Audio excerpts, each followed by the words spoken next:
Welcome back. In tonight's episode, we're venturing deep into the heart of Zimbabwe, where something ancient and terrifying still walks among the ruins of what was once a thriving settlement. This story takes place in a location that locals refuse to name directly, speaking of it only in whispers as the place where the ancestors never left. So what happened there? Well, let's just say it's the kind of experience that makes you understand why some places should remain abandoned forever.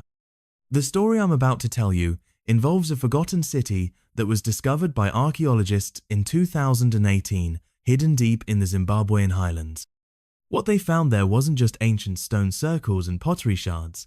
They found something that had been waiting centuries for someone to disturb its eternal rest. This isn't just folklore passed down through generations.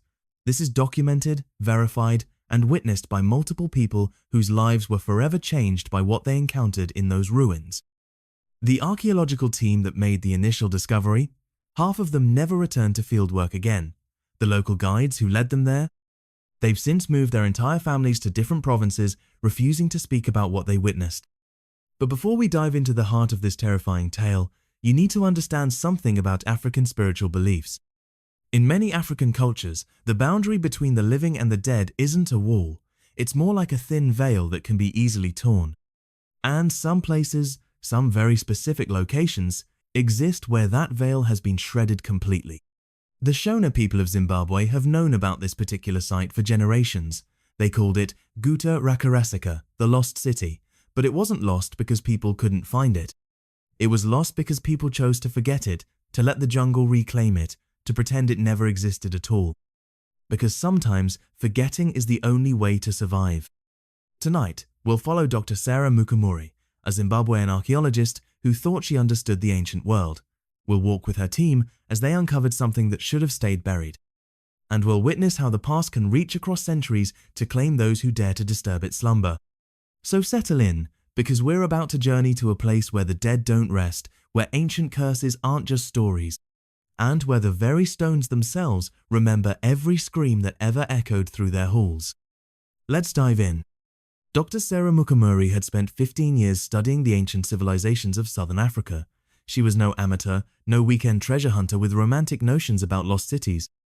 She was a respected academic, published researcher, and someone who prided herself on approaching archaeology with scientific rigor rather than superstition. That rational approach nearly cost her everything. In the summer of 2018, Sarah received a tip from a cattle herder in the Nyanga Mountains. The man, who refused to give his real name and insisted on being called Sekuru, grandfather, claimed he'd stumbled across stone structures while searching for lost cattle. But when Sarah pressed him for details, his demeanor changed completely.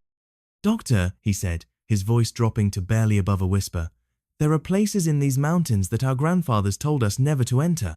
Places where the earth itself remembers pain." He shook his head slowly. "But you foreigners, you always think you know better than the ancestors." Sarah wasn't entirely foreign. Her grandfather had been Shona, but she'd grown up in Harare, disconnected from many traditional beliefs. She thanked Sekuru for the information and began planning her expedition, dismissing his warnings as typical rural superstition. The first red flag should have been how difficult it was to find local guides willing to lead them to the site. Word had somehow spread through the villages about Sarah's intended destination, and one by one, experienced guides who had initially agreed to help found excuses to back out. "My wife is sick," said one. "The rains are coming early," claimed another, but their eyes told a different story. They were afraid. Finally, Sarah found two young men from Mutari who were desperate enough for money to ignore the whispered warnings of their elders. Tendai and Farai were university dropouts drowning in debt, and the payment Sarah offered was enough to solve their immediate financial problems.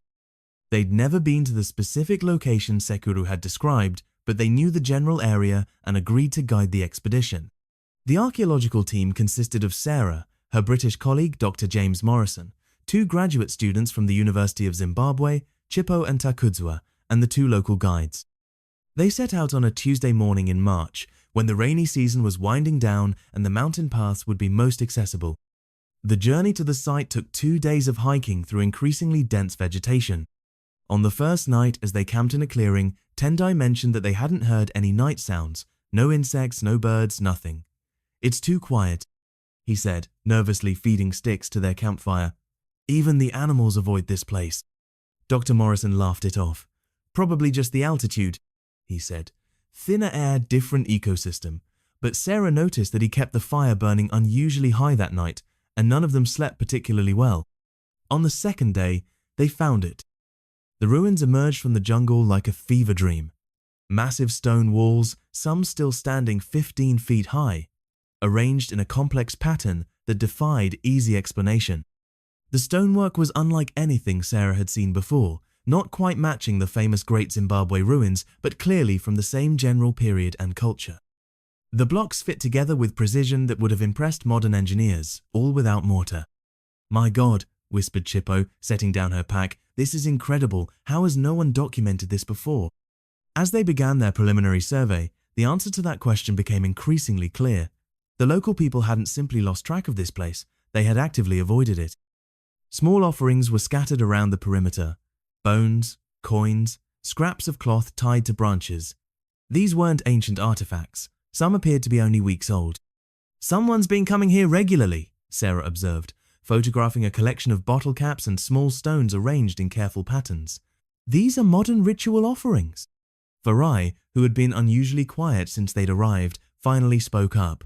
"Doctor, my grandmother used to tell stories about places like this. She said there are spots where the ancestors got trapped, where something went wrong during the crossing over." He gestured at the ruins. "Maybe we should just take pictures and leave." But Sarah was already lost in the thrill of discovery. The site was potentially revolutionary, a major settlement that could rewrite understanding of medieval African civilization.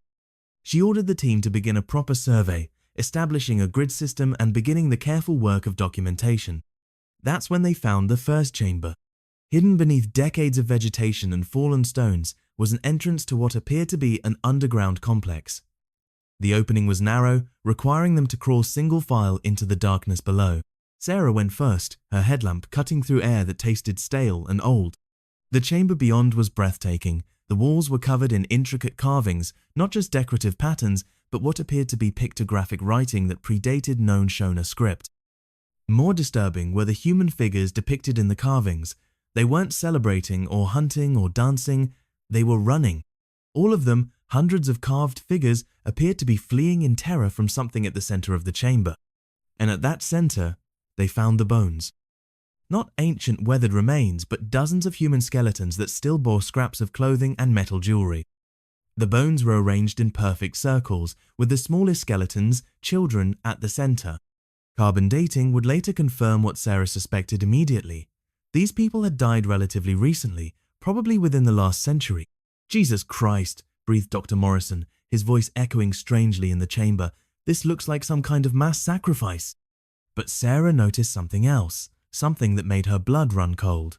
The way the bones were positioned, the expressions still visible on some of the skulls, these people hadn't been killed and then arranged. They had gathered here willingly and died together, possibly by their own hands. As she documented the scene, Sarah's camera kept malfunctioning. The flash would fire at random intervals, creating eerie snapshots of the bone circles that appeared on her memory card later, even though she hadn't pressed the shutter. In several of these accidental photos, shadows seemed to move between frames, creating the illusion of figures standing among the remains. That first night, camping at the site, things started going wrong. Takudzwa, one of the graduate students, began having vivid nightmares. Not just ordinary bad dreams, but experiences so realistic that he woke up convinced he'd been walking through the ruins in his sleep, following voices that called his name in languages he didn't recognize. Worse, when the others checked on him during these episodes, they found mud on his feet and vegetation in his hair, as if he really had been wandering outside. Chippo started experiencing what she described as time skips. She would be working on documentation, completely focused, only to suddenly find herself standing in a different part of the ruins with no memory of how she'd gotten there. Hours would pass without her awareness, and her notes from these periods were written in handwriting that didn't look like her own. The local guides became increasingly agitated. Tendai claimed he could hear drums beating in the distance, but when the others listened, they heard nothing. Farai reported seeing cooking fires burning in parts of the ruins that were completely cold and empty when investigated. But it was Dr. Morrison who experienced the worst of it. On their third night at the site, he woke up the entire camp with his screaming. When they found him, he was standing at the edge of their campsite, staring into the ruins with a look of absolute terror. He claimed that dozens of people had been standing among the stone walls, watching their camp with empty eye sockets and mouths open in silent screams. "They were trying to warn us," he kept repeating. "They kept pointing toward the chamber, shaking their heads. They don't want us here." Dr. Morrison was a rational man, a scientist who had spent decades excavating sites across Africa without ever claiming supernatural experiences. His terror was genuine and infectious. That night, none of them slept, and by morning, it was clear that something at the site was affecting their mental state in ways that couldn't be explained by altitude, stress, or suggestion. They should have left then. Every instinct, every warning from the local community, every increasingly disturbing experience was telling them to pack up and go. But the archaeological significance of the site was too great, and Sarah made a decision that would haunt her for the rest of her life. They would stay one more day to complete their documentation. That decision nearly killed them all. The fourth night at the ruins began like the others, but with an oppressive atmosphere that seemed to press down on them like a physical weight. The temperature had dropped significantly despite the season, and their breath was visible in the firelight. Even more disturbing was the absolute silence that had settled over the site. No insects, no wind, not even the distant sounds of the valley below. Sarah had spent the day working in the underground chamber, carefully photographing and measuring the bone arrangements. She discovered something that made her stomach turn. Carved into the stone floor beneath the skeletons were symbols that appeared to be binding marks, ritual patterns designed to trap or contain something. The implication was horrifying. These people hadn't just died here, they had deliberately imprisoned themselves to prevent something from escaping. As darkness fell, the team gathered around their campfire to review the day's findings. Sarah was showing the others her photographs when Chippo suddenly grabbed her arm. "Doctor, look at this picture," she whispered, pointing at the camera's LCD screen. "Who is that?"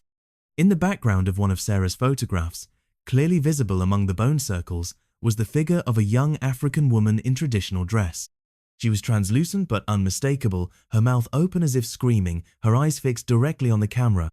"That's impossible," Dr. Morrison said, leaning closer. "There was no one else in that chamber."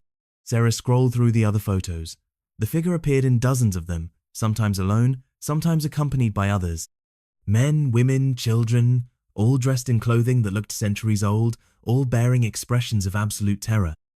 In the final photo of the sequence, the woman in traditional dress was reaching toward the camera, her ghostly hand appearing to break through the screen. That's when Takudzwa started screaming. He was pointing toward the ruins, his entire body shaking with fear. "They're coming," he gasped. "They're all coming." Following his gaze, the team saw them. Dozens of figures moving through the stone passages, glowing with a sickly phosphorescent light. They moved in complete silence, their feet never quite touching the ground, their faces bearing the same terrified expressions they'd seen in the photographs. But these spirits weren't malevolent. As they drew closer, their intent became clear. They were trying to warn the living archaeologists, gesturing frantically toward the underground chamber and then pointing toward the path that led away from the ruins. "They want us to leave," Fry whispered, his voice barely audible. "They're trying to protect us from something." That's when they heard it, a sound rising from deep within the earth beneath their feet. It started as a low rumble, like distant thunder, but gradually resolved into something far more terrifying. Voices, hundreds of them, chanting in a language that seemed to bypass the ears and resonate directly in their bones. The ghostly figures in the ruins became increasingly agitated, their warning gestures more frantic. Some of them appeared to be trying to form words, their mouths moving soundlessly in what looked like desperate pleas. Dr. Morrison was the first to understand. "The chamber," he said, his face pale in the firelight. "Something's happening in the chamber." As if summoned by his words, a new light began emanating from the entrance to the underground complex. Not the clean white beam of their work lights, but a deep red glow that pulsed like a heartbeat. The chanting grew louder, and with it came a smell that made them all gag, the stench of decay, of things long dead that had never properly rotted. Tendai was backing away from the ruins, his eyes wide with terror. "We need to go, now. Whatever those people down there died to contain, we're letting it out." But it was too late for retreat. The red light erupted from the chamber entrance like a geyser, and with it came something that defied description. It wasn't a single entity, but rather a writhing mass of shadow and malevolence that seemed to absorb light rather than reflect it. Where it touched the ancient stones, they began to crack and crumble, as if the very presence of this thing was antithetical to the physical world. The ghostly figures in the ruins let out silent screams and began retreating, their forms becoming more translucent as the dark presence expanded. They had spent centuries maintaining a barrier against this entity, and now that barrier was failing. Sarah realized with horror that their excavation had disturbed something crucial. The bone circles in the chamber weren't just the remains of ritual suicide, they were part of an ongoing containment spell that required the conscious sacrifice of the living to maintain. By disturbing the site, documenting it, treating it as mere archaeological curiosity, they had broken the spiritual bonds that held this ancient evil in place. The shadow thing began to take shape, pulling matter from the surrounding environment to give itself form.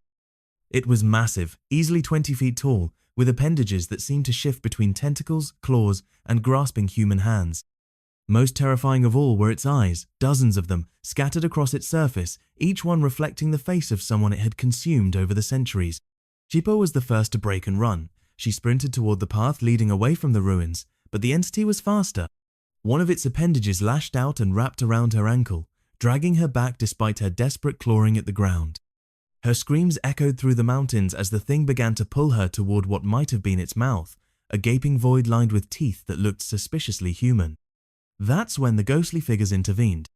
The spirits that had been trying to warn them suddenly changed tactics. Instead of retreating from the entity, they threw themselves at it, their translucent forms wrapping around its appendages and somehow managing to impede its movement. They were sacrificing what remained of their existence to buy the living team precious seconds to escape. "Run!" Sarah shouted, grabbing her camera and abandoning everything else. "Leave everything and run!" The team scattered in different directions, but the mountain paths were treacherous in the dark, and the entity was no longer bound to the chamber. It flowed up out of the underground complex like smoke, its form shifting and adapting as it pursued them through the ruins. Dr. Morrison, who had been limping due to a twisted ankle, fell behind. Sarah turned back just in time to see him disappear into the writhing mass of shadow, his final scream cut short with terrifying abruptness. The thing was feeding, growing stronger with each victim it claimed. Takudzwa made it furthest down the mountain path before the entity caught him. His voice echoed back to the others, long after his form had vanished into the darkness, not screaming, but speaking in that same ancient language they had heard chanting from beneath the ruins.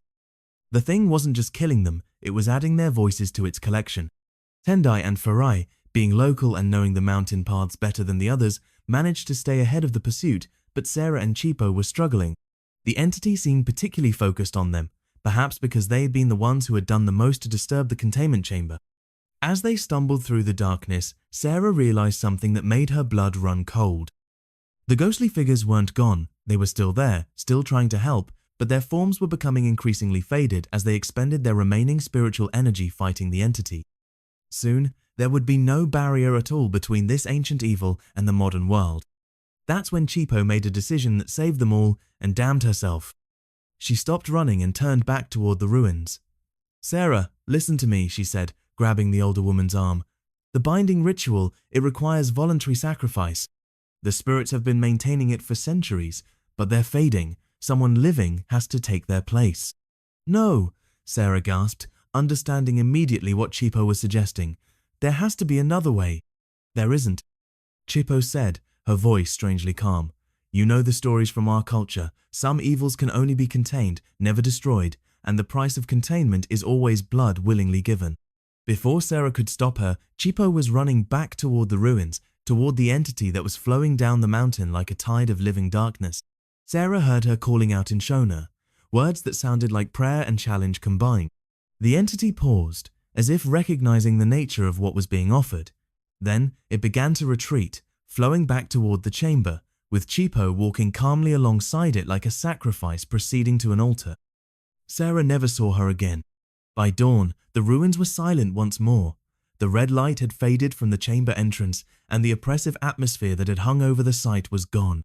When rescue teams arrived 2 days later, guided by Tendai and Farai's traumatized testimony, they found no trace of Dr. Morrison, Takudzwa, or Chipo. The chamber had collapsed, sealing whatever lay beneath tons of stone and earth. The official report attributed the disappearances to a cave-in caused by the team's excavation work, but the local authorities quietly ensured that the site was marked as unstable and off-limits to future archaeological expeditions. Sarah returned to Harare a broken woman, her rational worldview shattered by what she had witnessed. She submitted her final report to the university, but it was heavily edited before publication, removing all references to the supernatural events and focusing solely on the architectural significance of the ruins. But late at night, alone in her apartment, Sarah would look through the photographs she had taken in that underground chamber. And sometimes, if she looked closely at the shadows between the bone circles, she could see Chippo's face among the other spirits, standing guard against something that should never be allowed to walk the earth again. The forgotten city had claimed its guardians, and the ancient cycle continued. 6 months after the expedition, Sarah Mukamuri sat in her office at the University of Zimbabwe, staring at a letter that had arrived that morning with no return address. The handwriting was Chippo's, impossible as that should have been. "Doctor," the letter read, "the binding holds, but it grows weaker each year. Others will come, as you did, drawn by curiosity and the promise of discovery. You must ensure they do not succeed where you failed to resist." The letter contained detailed instructions, warnings to be passed down through local communities, rituals to be performed annually to strengthen the containment, and most importantly, a list of signs that would indicate if the entity was beginning to break free again. Sarah had spent the intervening months trying to convince herself that what happened in the mountains had been some kind of group hallucination brought on by altitude, stress, and cultural suggestion. But the letter, written in Chippo's distinctive handwriting and containing details about the site that no one else could have known, shattered those comfortable delusions. She began to investigate more deeply into the history of the forgotten city, using resources she should have consulted before ever setting foot on that mountain. What she discovered in the university's archives and in conversations with elderly Shona historians painted a picture that made her blood run cold. The site wasn't unique. Throughout southern and eastern Africa, there were dozens of similar locations, places where ancient peoples had been forced to make unthinkable sacrifices to contain entities that predated human civilization. These weren't gods or spirits in any traditional sense, but rather things that existed in the spaces between what was real and what was possible, feeding on human consciousness and growing stronger with each mind they consumed. The Shona people called them Nodzi Huru, the great vengeful spirits, but they weren't spirits at all.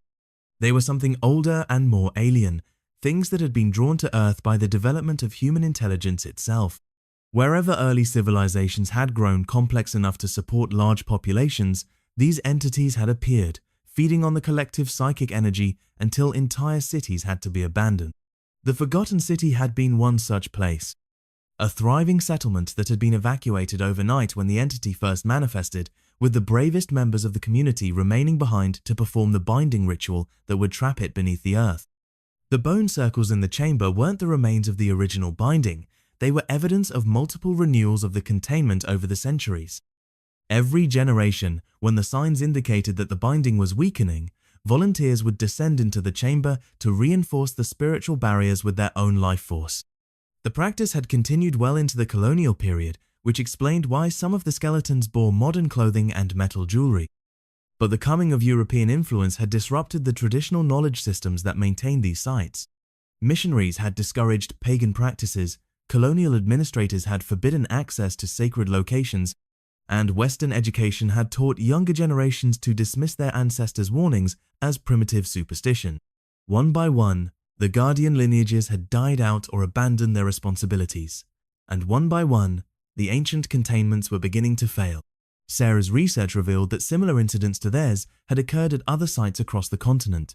In 2015, a team of German archaeologists had disappeared while investigating ruins in Tanzania. In 2017, an entire village in Mali had been evacuated after reports of shadow people emerging from ancient stone circles. Most recently, in 2019, a wildlife photographer in Kenya had captured footage of something moving through the ruins of a medieval settlement, footage that showed clear signs of digital manipulation despite expert analysis confirming its authenticity. The pattern was consistent and terrifying. As traditional knowledge was lost and ancient sites were disturbed by well-meaning researchers, entities that had been contained for centuries were beginning to break free. Sarah realized that she had a responsibility that extended far beyond academic research. She began reaching out to traditional healers and historians throughout the region, sharing her findings and working to preserve the knowledge necessary to maintain the remaining containments. It was dangerous work. Several times, She was approached by representatives of international mining companies who had somehow learned of her research and wanted to know about the locations of culturally sensitive sites that might interfere with proposed excavations. She began to suspect that some modern disturbances of ancient sites weren't accidental at all, but rather deliberate attempts to weaken the barriers between dimensions. The most disturbing discovery came when she found references to similar entities in historical accounts from around the world. The sudden collapse of the Mayan civilization, the abandonment of Angkor Wat, the mysterious depopulation of certain European towns during the medieval period, all showed patterns consistent with entity manifestations. Humanity had been fighting this war for millennia, and they were losing. Sarah's investigation led her to a secret network of modern guardians, descendants of the original binding families who had maintained their ancestors' knowledge despite centuries of cultural disruption. They operated quietly, often under the cover of cultural preservation societies or traditional healing practices, but their true purpose was far more vital. She met Dr. Amara Kone, a Malian anthropologist who had been tracking entity manifestations across West Africa. Dr. Kone's grandfather had been one of the last traditional guardians of a site in Burkina Faso, and she had inherited both his knowledge and his responsibility.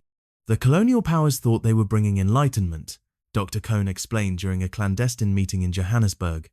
But they had no idea what systems they were disrupting. Our ancestors weren't primitive. They were the thin line holding back something that could consume human consciousness itself. Together, Sarah and Dr. Kone began documenting the remaining active sites and working to identify which containments were in immediate danger of failure. They established protocols for monitoring the warning signs and developed modern techniques for reinforcing ancient bindings without requiring human sacrifice.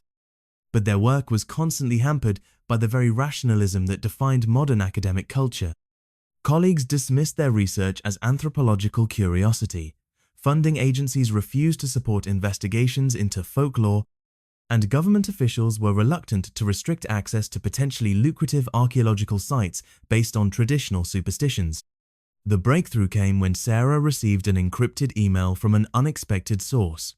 Dr. Elena Vasquez, a Spanish physicist working on quantum consciousness research at CERN, Dr. Elena Vasquez had been studying reports of anomalous energy signatures at various historical sites and had identified patterns that suggested the existence of what she termed consciousness parasites, entities that existed in quantum superposition, until observed and measured by sentient minds. Your archaeological entity matches our theoretical models perfectly, Dr. Vasquez wrote. These things exist in the spaces between dimensions, feeding on the quantum coherence of conscious observation.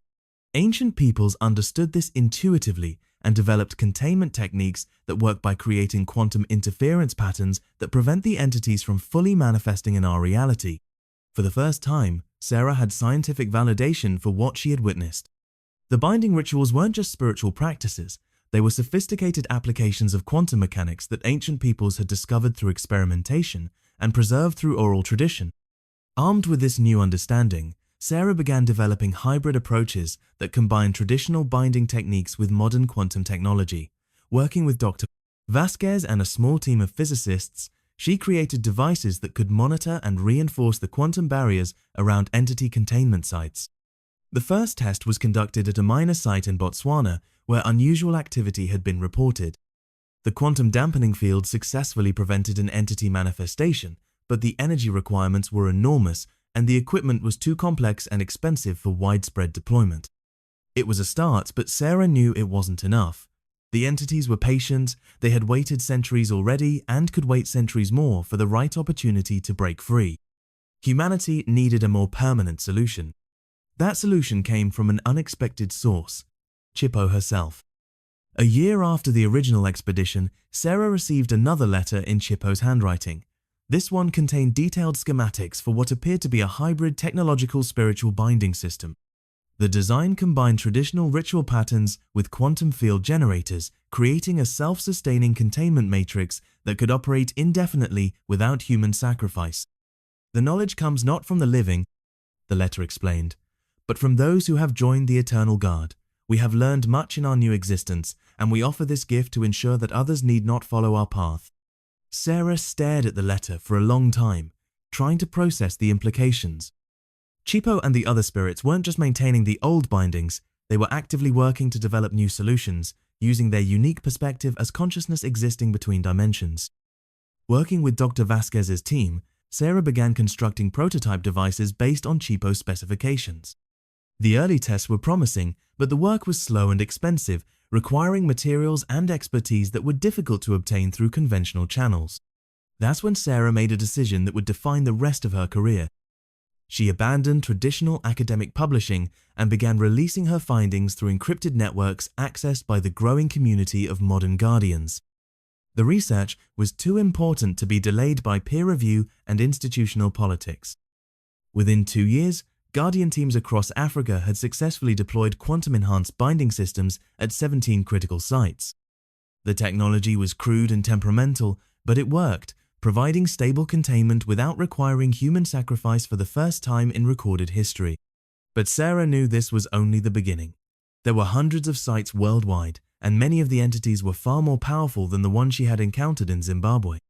Worse, there were signs that the entities were adapting, learning to work together, possibly even communicating across dimensional barriers. The war between humanity and the consciousness parasites was entering a new phase, and Sarah Mukamuri found herself at the center of a conflict that most people couldn't even imagine. Every night, she would check her secure communications for reports from Guardian teams around the world, tracking manifestation attempts and containment breaches like a general monitoring a global battlefield. And sometimes, late at night, she would receive new letters in Chipo's handwriting, containing warnings about entities that were growing stronger, sites where containment was failing, and technologies that might tip the balance in humanity's favor. The Forgotten City had taught Sarah that some knowledge came with an unbearable price, but it had also shown her that even in the face of unimaginable horror, there were those willing to pay that price to protect others.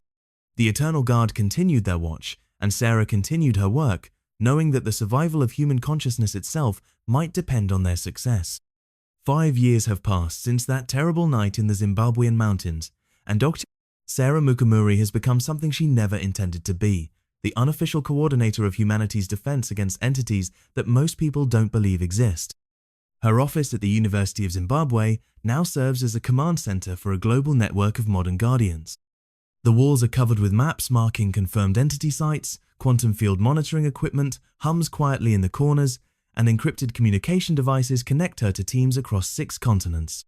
But the most important item in the room is a simple wooden box sitting on her desk. Inside are letters, dozens of them now, all written in the handwriting of people who died years ago. Chipo's letters arrive most frequently, but Sarah has also received communications from Dr. Morrison, Takudzwa, and even some of the ancient spirits who have been maintaining bindings for centuries. The dead, it seems, make excellent intelligence operatives. The latest letter arrived this morning, and its contents have kept Sarah awake since she read it. Chipo's neat handwriting delivered news that changes everything they thought they knew about the entities. Doctor, we have learned something terrible. The consciousness parasites are not scattered randomly across dimensions as we believed. They are part of a larger organism, a collective intelligence that has been systematically targeting civilizations throughout the galaxy. Earth is not the first world they have invaded, and the sites we guard are not just feeding grounds. They are anchor points for a dimensional bridge that spans light years. The letter went on to explain that the entity's true goal wasn't simply to feed on human consciousness, but to establish enough anchor points to allow their primary collective to manifest fully in our reality. Once that happened, they could begin the process of converting Earth's entire biosphere into what Chipo described as a consciousness farm on a planetary scale. More disturbing still was the revelation that similar invasions had succeeded on other worlds. The spirits had made contact with guardian entities from civilizations that had lost their wars against the consciousness parasites, and the reports painted a picture of entire species reduced to mindless drones serving as psychic batteries for the collective. But there was hope in Chipo's letter as well. The failed invasions had provided valuable intelligence about the entity's weaknesses and limitations. The consciousness parasites were powerful but not invulnerable. They required specific conditions to establish permanent footholds, and their anchor points could be not just contained, but actually destroyed under the right circumstances. The key was something the letter called the resonance protocol, a technique that could turn the entity's own quantum field manipulation against them, creating a cascade failure that would sever their connection to this dimension permanently. But implementing the protocol would require precise coordination across multiple sites simultaneously, and the window of opportunity would be measured in minutes. Sarah immediately began reaching out to her network of Guardian teams. Dr. Kone and Marley confirmed similar intelligence from her own spirit contacts. Dr. Vasquez at CERN reported anomalous quantum readings that suggested large-scale entity activity was increasing worldwide. Teams in Australia, China, and Peru all reported unusual manifestation attempts at their monitored sites. The entities were preparing for something major. Working around the clock, Sarah began coordinating what would essentially be a global exorcism. 17 teams across 6 continents would need to implement the resonance protocol simultaneously, each targeting a specific anchor point identified by the spirits. The margin for error was 0. If even one site failed to complete the protocol correctly, the entire operation would fail and humanity would face a fully manifested collective consciousness with the power to rewrite reality itself. The preparation took months.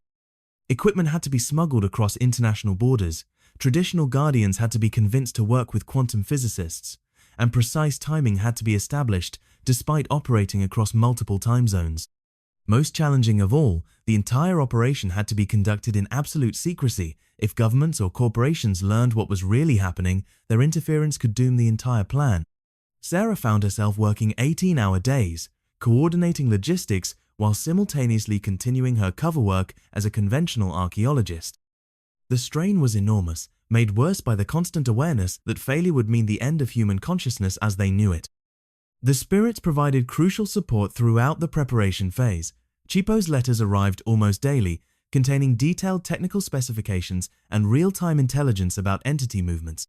Other dead guardians began manifesting at various sites, providing direct assistance to the living teams and serving as communication relays between distant locations. Dr. Morrison's spirit appeared to Sarah 3 times during the preparation phase, always in her office late at night when she was working alone. He looked exactly as he had in life, but there was a weight to his presence that made the air heavy and cold. "Sarah," he said during their final conversation, "you need to understand what we're asking of these teams. The resonance protocol requires someone at each site to serve as a quantum anchor, essentially using their own consciousness as a stabilizing field while the entity connection is severed. Some of the anchors won't survive the process." Sarah had suspected as much but hadn't wanted to face the implications. "How many?" she asked. "Unknown," Morrison replied. "The spirits will do everything they can to protect the living anchors, but the process is inherently dangerous. Some sites will require multiple attempts, and each attempt weakens the anchor's hold on this reality. Then we'll use volunteers only," Sarah said. "No one goes in without understanding the risks." "We're all volunteers now," Morrison said sadly. "Even the dead." "But Sarah, you need to know. If this works, if we succeed in severing the entity connections, many of us will fade as well. We've been existing in the spaces between dimensions for so long that we've become part of the quantum framework ourselves. When the bridge collapses, we may go with it." The weight of that revelation hit Sarah like a physical blow. The spirits weren't just helping humanity fight the entities, they were preparing to sacrifice their own continued existence to ensure the protocol's success. "Chippo knows," Morrison continued. "They all know, but they've chosen to see it through regardless. Some prices are worth paying." 0 hour was set for 3:17 a.m. GMT on a Tuesday in October, a time when all 17 sites would be in optimal phase alignment, according to the Spirit's calculations. Sarah established her command post in the underground chamber beneath the Zimbabwean ruins, surrounded by quantum field generators and communication equipment powered by portable fusion cells. The irony wasn't lost on her. She was coordinating humanity's final stand against cosmic predators from the very site where her own involvement in this war had begun. As the countdown began, reports came in from teams worldwide. The spirits were manifesting at every site, their forms visible even to team members who had never experienced supernatural encounters before. The entities, sensing the threat to their anchor points, were responding with increasing desperation, throwing everything they had against the containment fields. At 3:15 a.m., reality began to fracture. Sarah watched her instruments spike beyond their measurement capabilities as 17 sites simultaneously initiated the resonance protocol. The quantum generators screamed with overload warnings, and the air itself seemed to tear apart as competing field equations fought for dominance over local spacetime. Through her communication system, she could hear the chaos at other sites, team members shouting coordinates, spirits calling out warnings in languages that predated human speech, and beneath it all, the collective scream of entities feeling their dimensional bridge beginning to collapse. In the chamber beneath her feet, something ancient and malevolent thrashed against bonds that had held it for centuries. Sarah could feel its rage like a physical pressure, pressing against her consciousness and trying to break through her mental defenses. Only the presence of Chipo's spirit, standing beside her like a guardian angel, kept her sanity intact. At 3:17 a.m. exactly, the resonance protocol reached critical phase. Sarah felt the moment when 17 anchor points across the globe synchronized their quantum fields and sent a cascading pulse of destructive interference racing along the dimensional bridge the entities had spent millennia constructing. The effect was immediate and catastrophic. Reality snapped back like a broken rubber band, sealing dimensional tears that had been open since the dawn of human consciousness. The screaming stopped. The quantum generators powered down with a gradual whine, their readings returning to normal as the local space-time geometry stabilized. One by one, reports came in from the other sites. Protocol complete. Entities banished. Anchor point severed. But the cost was exactly what Morrison had predicted. Of the 17 human anchors who had volunteered for the most dangerous positions, 9 had survived the process. The others had simply faded away during the final phase, their consciousness spread too thin across dimensions to maintain coherent existence. And the spirits, as Morrison had warned, were fading as well. Sarah could see Chipo becoming more translucent with each passing moment, her form already beginning to lose definition. "Is it over?" Sarah asked.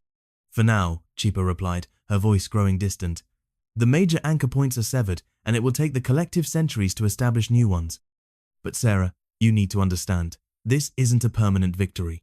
The consciousness parasites are patient, and they learn from their failures. When they return, they'll be better prepared." "Then we'll be ready for them," Sarah said. Chipo smiled, the expression becoming ghostly as her features continued to fade. "We know you will, and we'll be watching, even from whatever comes next. The Eternal Guard doesn't end just because we're moving on to a different kind of existence." With those words, Chipo's spirit dissolved into particles of light that danced briefly in the air before disappearing entirely. Around the world, similar farewells were taking place as the dead finally found their rest, having completed their ultimate mission. Sarah emerged from the underground chamber to find the dawn breaking over the Zimbabwean mountains. The oppressive atmosphere that had hung over the ruins for centuries was gone, replaced by something she hadn't experienced here before: peace. But even as she celebrated humanity's victory, Sarah knew that Chipo's warning was accurate. The consciousness parasites would return eventually, and when they did, humanity would need to be ready. The network of modern guardians would need to be expanded and professionalized. The quantum containment technology would need to be refined and mass-produced, and most importantly, the knowledge of what they were truly fighting would need to be preserved for future generations. The war was over, but the watch would continue. Sarah packed up her equipment and began the long hike back to civilization, already planning the next phase of humanity's defense.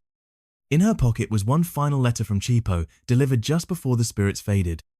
It contained detailed plans for a global monitoring system that could detect entity incursions decades before they became critical threats. The Forgotten City had taught Sarah that some knowledge came with an unbearable price. But it had also shown her that even the dead could find purpose in protecting the living, and that no sacrifice was too great when the survival of consciousness itself was at stake. As she walked away from the ruins for the final time, Sarah could have sworn she heard voices on the wind, not the terrifying chants of ancient entities, but the whispered blessings of those who had found peace at last. The Eternal Guard had completed their final mission, but their legacy would endure in the living who carried on their work. And somewhere in the spaces between dimensions, new watchers were taking their posts, ready to sound the alarm when the darkness stirred again. The haunting of the Forgotten City was over, but the story of humanity's guardians was just beginning.